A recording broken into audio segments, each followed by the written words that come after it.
Morning students, let us continue our chapter 1 हमारा चल रहा था, उसी को हम आगे कंटिन्यू करते हैं। तो पेज नंबर 13 पे हम हैं। He remembered his father saying that a fawn would follow if it had been first carried. अब उसे याद आया कि उसके फादर का कहना क्या था कि जो फ़ोन रहता है वो जब उसके फादर आगे आगे चलते थे तो वो उनके पीछे पीछे फॉलो करता था, यानी पीछे पीछे चलते जाता था। He started away slowly, और तब उसने धीरे धीरे शुरुआत की वही चीज़ें, यानी कि यहाँ पे अब जोड़ी क्या कर रहा था, जोड़ी आगे आगे चल रहा था और वो फ़ोन उसका पीछा कर रहा था। The phone stand after him, और फ़ोन ने उसे देखते देखते यानी उसको आंखें बड़े करके देखते हुए उसका पीछा किया। He came back to it and stroked it and walked away again. अब इस तरह से उसने बराबरी में आ गया। पहले पीछे पीछे चल रहा था, फिर धीरे धीरे उसने अपनी स्पीड बढ़ाई और अब वो उसके पास आ गया। It took a few moving steps towards him and cried piteously. अब उसने कुछ कदम अपने उनके आगे कर लिया और वो पिटियसली क्राई करने लगा, यानी जैसे छोटा सा जानवर का बच्चा होता है, घूम घूम करने लग गया वो। It was willing to follow him, अब वो ऐसा चाहता था कि वो उसका पीछा और भी करे। बिलोंग टू हिम, और वो चाहता भी था, करना भी था, लेकिन इट वॉज हिज ओन, लेकिन उसकी अपनी इच्छा जो थी वो कहीं ना कहीं डर रहा था। He was light headed with his Joy, अब वो कहीं ना कहीं खुश भी था, कहीं ना कहीं डर भी था उसे। He wanted to fondle it, to run and romp with it, to call to it to come to join. अब वो कहीं ना कहीं इतना खुश हो रहा था कि उसके साथ में कोई तो था, कहीं ना कहीं उसे इस बात का डर भी था कि ये कोई तो मुझे मिल रहा है जो मुझे कंटिन्यू देख रहा है। ही डेड not alarm it, he picked it up and carried it in front of him over his two arms. तो उसने क्या किया, अब जोड़ी ने डरते हुए उसके डर को ख़त्म करने के लिए वो आगे बढ़कर वो उसे अपने गोद में उठा लेता है। It seem to him that he walked without effort.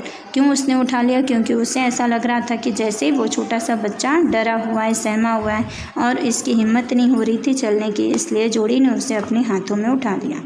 His arms began to ache and he was forced to stop again. अब उसके हाथ जो है उसे लगातार उठा उठा के दर्द होने लग गए, तो उसने सोचा कि अब थोड़ा सा स्टॉप कर लिया जाए।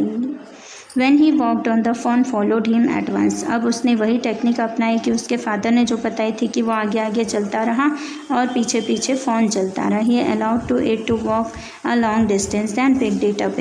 फिर उसने कुछ दूर तक उसे इसी तरह से आगे आगे चलता रहा, पीछे पीछे फ़ोन कर रहा था उसका पीछा, और फिर कुछ दूर तक पहुंच जाने के बाद में उसे वापस उसने गोद में उठा लिया। He could have walked all day and into the night, carrying it and watching it follow. अब इस तरह से पूरा दिन उसने किसी तरह बिताया और पूरी रात भी धीरे धीरे वो उसका पीछा करता रहा।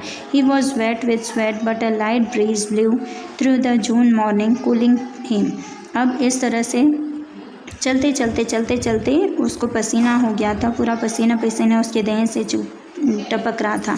लेकिन फिर अचानक हल्की सी ठंडी हवाएं चलने लग गई, क्योंकि जून की सुबह थी और हल्की हल्की सी धीमी धीमी हवा चल रही थी। The sky was as clear as spring water in blue china cup, अब जो आसमान था वो बिल्कुल साफ साफ दिख रहा था।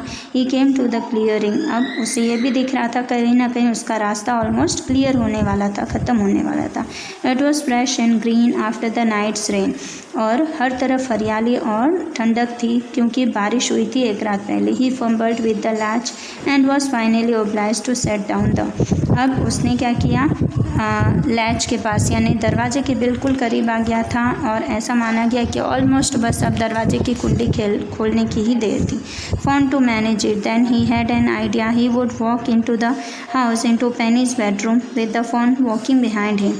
अब फिर उसने जैसे ही दरवाजे की कुंडी खोली तो उसके मन में पहले ख्याल आया कि वो अपने फादर के पेनी के रूम में जाएगा, और पेनी के रूम में जब वो जाएगा तो वो उसे गोद में लेकर नहीं जाएगा बल्कि उसके पीछे पीछे फ़ोन खुद चलता हुआ आएगा। But at the steps the fawn balked and refuse to climb them. अब इस तरीके से जो फ़ोन होता है वो बाग्ड यानी घूम घूम करने लग जाता है और सीढ़ियों से ऊपर चढ़ने के लिए वो कहीं ना कहीं मना करता है, क्योंकि वो छोटा सा होता है, सीढ़ियाँ नहीं चढ़ पाता। He picked it up and went to his father, फिर जोड़ी ने उसे गोद में उठा लिया और अपने फादर के पास ले गया। पेनी ले विथ क्लोज्ड आइज, और वहाँ पे पेनी यानी उसके फादर जो अपनी आंखें बंद करके लेटे हुए थे। जोड़ी कॉल्ड पा लुक, अब जोड़ी ने अपने फादर को बोला कि पा लुक, यानी कि पापा देखो। Penny turned his head, Jody stood beside him and the fawn clutched hard against him. अब पेनी ने जैसे ही अपनी मुंडी को घुमा के देखा तो जोड़ी उधर ही खड़ा था और उसके साथ साथ वो फ़ोन भी खड़ा हुआ था। फिर उसने फ़ोन को धीरे से उठाया। It seemed to Penny that the boy's eyes were as bright as the phone's. अब उसे देखकर ये लग रहा था, पेनी ने जैसे जोड़ी की आंखों में देखा तो उनको ऐसा लग रहा था जितनी ही चमक फ़ोन की आंखों में थी उतनी ही चमक जोड़ी की आंखों में थी. He said, I am glad you found him. अब पेनी ने उससे कहा कि मैं बहुत ही खुश हूँ कि तुमने इसे ढूंढ निकाला. जोड़ी then went to the kitchen. जोड़ी फिर किचन में गया. The phone wobbled after him. Phone भी धीरे धीरे रगड़ते हुए किचन में पहुंच गया. Pan of morning's milk stood in the kitchen safe. अब वहाँ पे मॉर्निंग मिल्क यानी सुबह का जो दूध होता है वो रेडी था, किचन में सेफली रखा हुआ था. The cream had risen on it. और दूध के ऊपर मलाई जम गई थी. Skimmed the cream into the jug. अब उसने वो जग के अंदर क्रीम को निकाल लिया. He poured milk into a small gourd. और छोटी सी कटोरी में उसने दूध निकाला. He held it to the phone. और वो उठा के उसने फ़ोन को दे दिया. It buttered it suddenly, smelling the milk. अब उसने सूंघा मिल्क है और मिल्क को देखकर उसने धीरे धीरे चाट लिया. पूरा मिल्क मतलब पी लिया. He saved it precariously from spilling over the spill.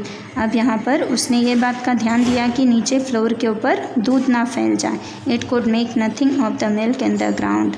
और उसने छोटा सा बच्चा था तो उसके दूध लप लप करके पीने से क्या हुआ, थोड़ा दूध जो है वो ग्राउंड पर गिर गया, नीचे फ्लोरिंग पर.